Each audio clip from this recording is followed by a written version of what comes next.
Chers amis, je pense que vous ne serez pas nombreux à voir cette vidéo et c'est une bonne chose. Ça veut dire que vous passez votre samedi saint à faire autre chose, à être dans le silence, dans l'attente de la veillée pascale qui arrivera ce soir. Et aujourd'hui, on est dans le silence du tombeau. Hier soir, nous avons pu vivre cet office de la croix, de la vénération de la croix, et puis le Christ qui est mis au tombeau. Et nous sommes, voyez-vous, dans ce temps d'intériorité où on est dans l'espérance avec la Sainte Vierge Marie. J'ai mis derrière moi la reproduction du linceul de Turin, du suaire de Turin, et ça nous donne le ton de ce qui se passe aujourd'hui. En ce moment même, le Christ descend aux enfers et il s'adresse à Adam en ces termes : « Éveille-toi, ô toi qui dors.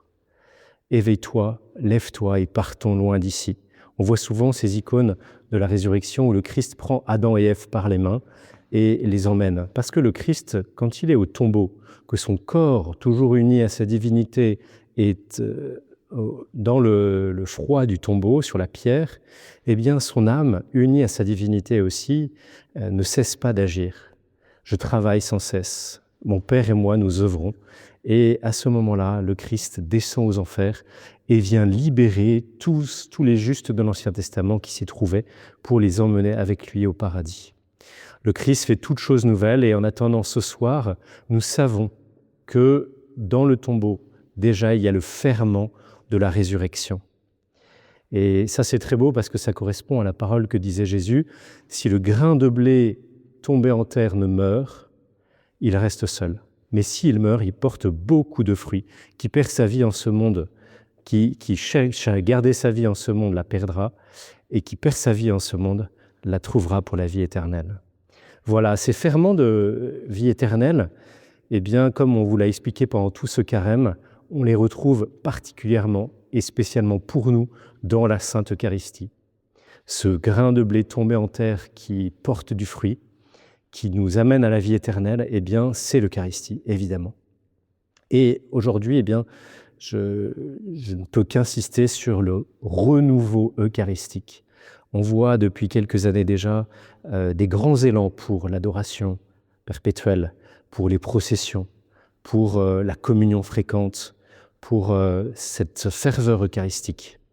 Et vous voyez, en ce moment où on se pose la question: comment va-t-on faire pour accueillir tous ces catéchumènes qui arrivent à l'Église ? C'est magnifique.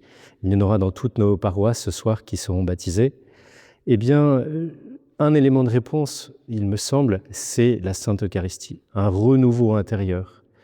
On ne va pas leur proposer tout un tas d'activités. Bien sûr, il faudra le faire, de passer du temps avec eux, de catéchèse et puis de fraternité. Mais surtout, on va leur proposer la Sainte Eucharistie, d'entrer en profondeur dans ce cœur à cœur avec le Christ. Je pense qu'il y a là la solution pour l'avenir et c'est en tout cas celle qui me paraît la plus urgente. Proposer à tous ces nouveaux baptisés, tous ces nouveaux chrétiens, leur proposer une rencontre, un cœur à cœur avec le Christ Jésus Eucharistie. Ça vaut aussi pour nous, les vieux chrétiens fatigués. Nous allons nous renouveler à cette source, à l'épuiser à cette source.